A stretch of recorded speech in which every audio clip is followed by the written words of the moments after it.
എല്ലാവർക്കും നമസ്കാരം. ഇന്ന് നാരായണീയം 14-ാം ദശകത്തിലെ 5-ാമത്തെ ശ്ലോകത്തെക്കുറിച്ച് ചിന്തിക്കാം. ഹരേ നാരായണ.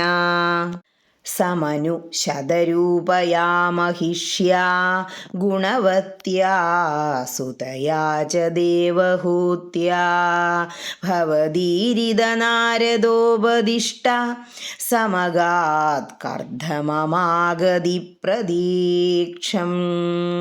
ഇനി ഈ ശ്ലോകത്തിലെ ഓരോ വാക്കുകളുടെയും അർത്ഥത്തെക്കുറിച്ച് ചിന്തിക്കാം.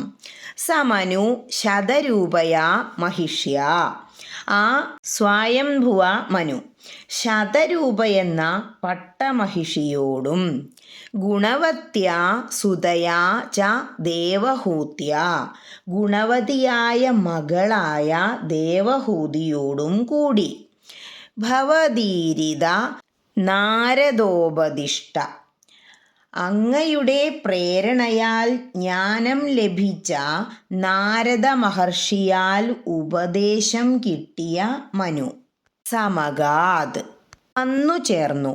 എങ്ങോട്ട്?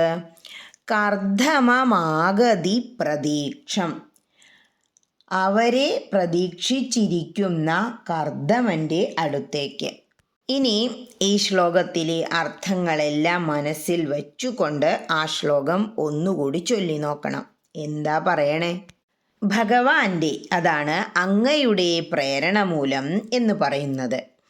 അങ്ങയുടെ പ്രേരണ മൂലം ജ്ഞാനം സിദ്ധിച്ച നാരദ മഹർഷിയാൽ ഉപദേശിക്കപ്പെട്ട സ്വയംഭുവ മനു ഗുണവതിയായ സ്വപത്നി ശതരൂപയോടും പുത്രിയായ ദേവഹൂതിയോടും കൂടി അവരെ പ്രതീക്ഷിച്ചിരിക്കുന്ന കർദ്ദമൻ്റെ അരികിലെത്തി.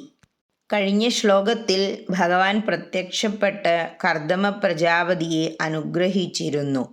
അതായത് മനുവിൻ്റെ മകളായ ദേവഹൂതിയെ വിവാഹം കഴിക്കുമെന്നും അതിൽ 9 പുത്രിമാരും താൻ തന്നെ മകനായി കപിലൻ എന്ന പുത്രനായും ജനിക്കുമെന്ന്.